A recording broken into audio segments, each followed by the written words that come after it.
Dan, in the 80s. All right, Matt, you talk about those storms. So let's talk about lightning. A lightning bolt struck the ground near a church youth group on a Utah trail. We do know that everyone survived. 7 teenagers, though, had to go to the hospital. News specialist Garna Mejia spoke exclusively with some of the members of that group about that terrifying moment. The odds of being struck by lightning, 1 in a million. But that's exactly what happened here in Sevier County to dozens of youth out on a church trek. Their thoughts at this time are with those most seriously injured. Oh, Mom, I would just like to thank you for signing me up for this. Dozens of youth on a 6-mile walk near Salina Canyon in Sevier County, not ready for the weather to change. Dude, Mom, what is this? Peyton Bailey and her friends were on trek with their church group when the unexpected shocked them. I just got hit. Oh my gosh, I just got hit. When it happened, I saw the light and then it just felt like a baseball or something hit the top of my head. When the lightning struck, I think it was so powerful that it felt like a whole weight was put on our head. Like it felt like something hit us. But we were wearing hats and we think the metal on our hats attracted it. A few feet in front of her, Peyton saw some of her friends fall to the ground. And I fell and I was on the ground and I remember getting back up and I just saw him on the floor seizing. It was such a weird feeling. I can't even describe it. According to the Sevier County Sheriff's Office, some 50 youth in the group from the Church of Jesus Christ of Latter-day Saints felt the lightning shock, though it appears no one was struck directly. You know, my mom and dad were also with a different company, and they had a boy just completely fall down. The sheriff's office says the wet ground acted as a conductor. 7 youth were rushed to local hospitals and 2 were flown to Primary Children's with serious symptoms, including numbness and partial paralysis in their arms or legs. I just felt really shaken after everything. The rest of the teens were checked out by doctors. Tonight, their prayers are with their friends. We know it's still in the scary moments where the kids were still making sure they're okay, but we really saw God's hand. The girls were also telling me they're so grateful for all of the church leaders, the parents, the first responders that really ran to get them to safety, get them out of that dangerous situation, and get that emergency help to those teens that were injured. In Sevier County, I'm Garna Mejia, KSL-5 News. Garna, thank you for that story. Trek, it's tough enough without lightning, right? KSL was the first to tell you about that.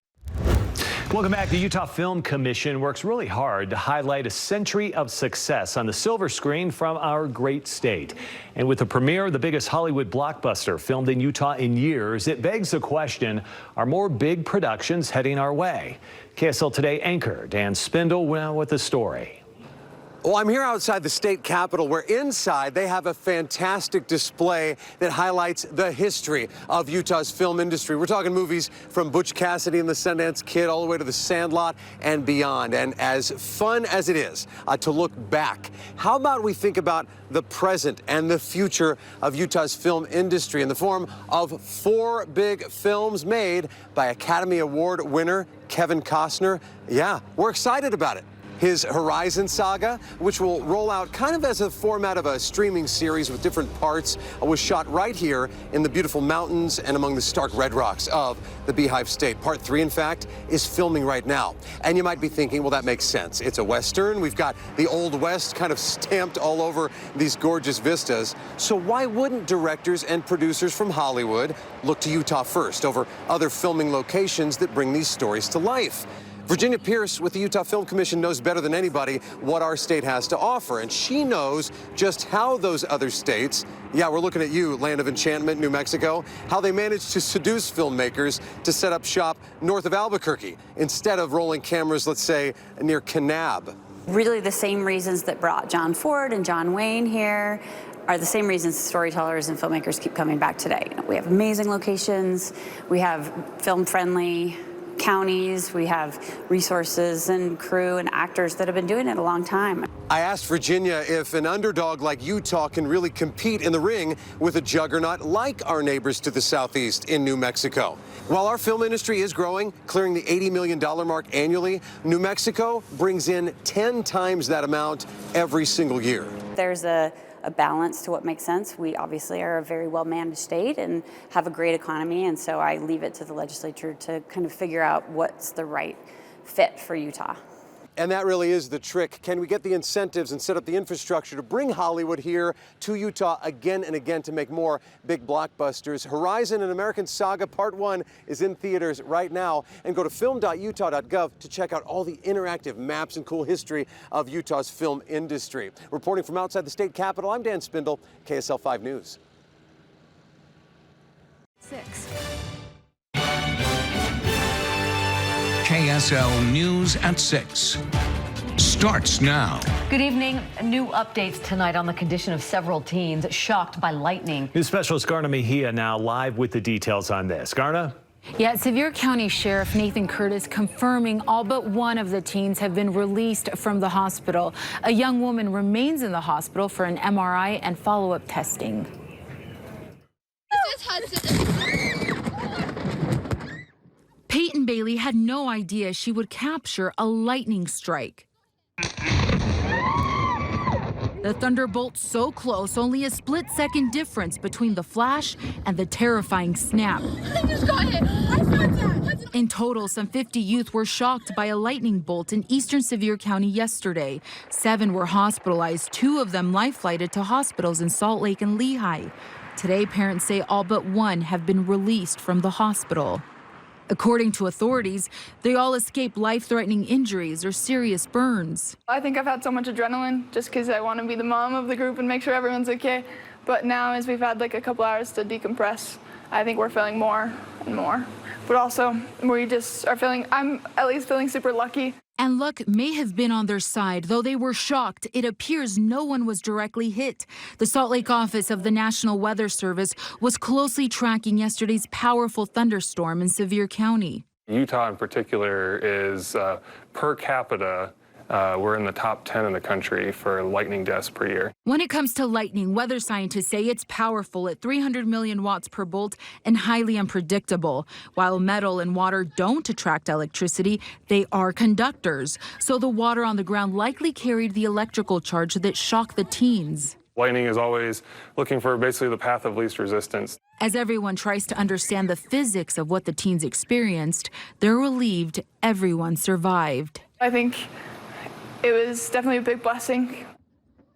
And again, tonight, it sounds like everyone is expected to be okay. Now, those weather experts were telling me that there is unfortunately very little that you can do to protect yourself from lightning once you're outside. The best option is just to hurry to the closest building or a hard-topped vehicle.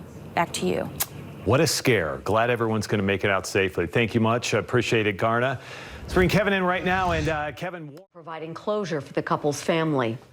Also tonight, a Utah teen knocked unconscious by a bolt of lightning is now talking about that shocking moment while on a trail in Sevier County. News specialist Brianna Chavez spoke exclusively to the boy who's relying on his faith after this scary incident. Brianna? Yeah, Deanie and Mike, tonight 18-year-old Jacob Johnson tells me he only walked away with a minor concussion. He says it's a miracle that he was able to walk away without any serious injuries. This is Hudson.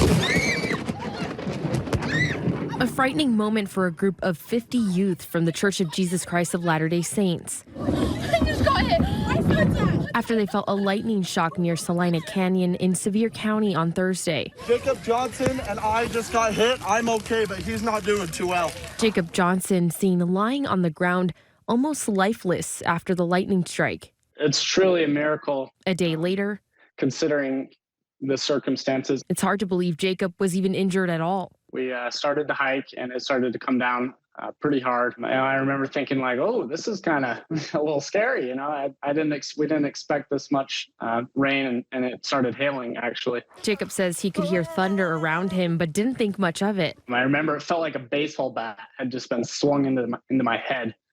And I flew forward and I blacked out. But later he says he was in and out of consciousness. I was, thinking, is this it? Did I just die? Jacob was taken to a local hospital along with 6 other teens. There had to be some divine intervention because there's no way that, I just get knocked out on the ground and the next day I'm perfectly fine. With only a minor concussion, he was released from the hospital within a few hours. Jacob believes his faith is what pulled him through. When we have faith in our God that we can get through those things, that's what I've learned. And Jacob says that he is grateful for everyone who was able to get him to safety. The Sevier County Sheriff's Office tells us that all but one of those teens has been released from the hospital tonight. Back to you. It's remarkable to hear from him. Brianna, thank you. KSL was first to tell you about the youth group's close call when word of that lightning strike started to spread. Oh my gosh, I just got hit. When it happened, I saw the light and then it just felt like a baseball or something hit the top of my head. Garner Mahee was the only reporter to go to Salina last night and talk to the teen who captured the lightning strike on camera.